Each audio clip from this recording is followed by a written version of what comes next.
I need to ask you all something, and I need you to answer it honestly, not out loud, just inside. Has there ever been a season in your life where hits kept coming, where you didn't get the grace of one hard thing at a time, but instead life decided to stack them faster than you could process, faster than you can breathe, until the weight of it all stopped living in your chest and started living in your mind? That was me. My hurt, the hurt my heart was carrying, it didn't stay there.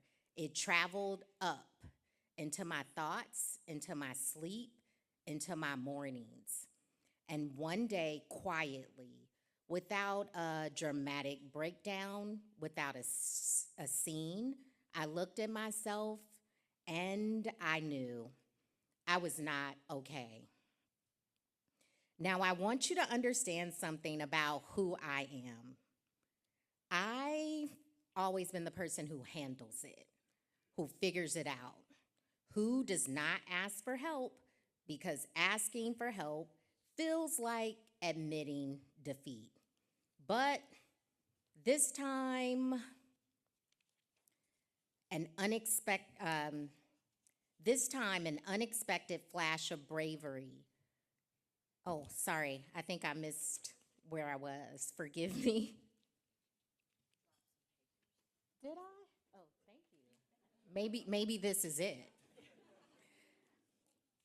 But this time, an unexpected flash of bravery to go got through. And it was fragile, it was barely there, but it was enough. I was handed a list of mental health providers, and I called every single one. Not because I was confident, because I was terrified, and I called anyway. The first voice I met on the other side of that fear was Fatima. Care Connect.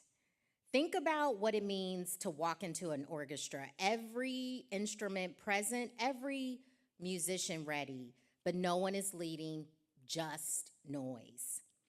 Fatima was the composer. She became one point of contact.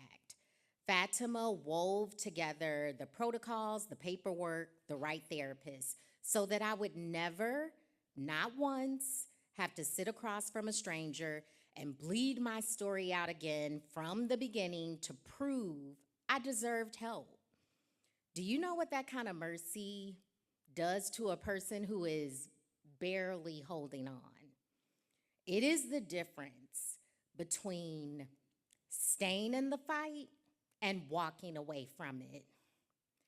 Fatima made me feel seen, unjudged,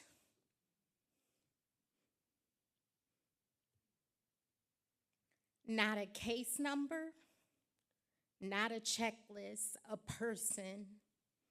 She held that door open long enough for me to walk through.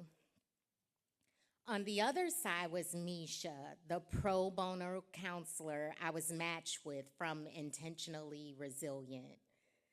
Misha helped me face something I had been carrying in secret, the quiet, suffocating belief that I should be ashamed for not being okay. Because of her, because of that work, I'm standing in front of you right now using my full voice, all of it, not a careful version of it. And then there was Raya, MHA's social work intern. Raya looked at everything I had been through and she validated it. She didn't minimize it. She didn't reframe it. She said, "This was real, you are real, and you are still here." She gave me tools, including a grounding exercise I return to again and again when anxiety tries to take the wheel. And then she gave me something I didn't know I was missing, a word, resilience. She handed it to me like it had always belonged to me. I just hadn't been introduced to it yet. Life has not settled. I won't pretend that it has. The turbulence is still real.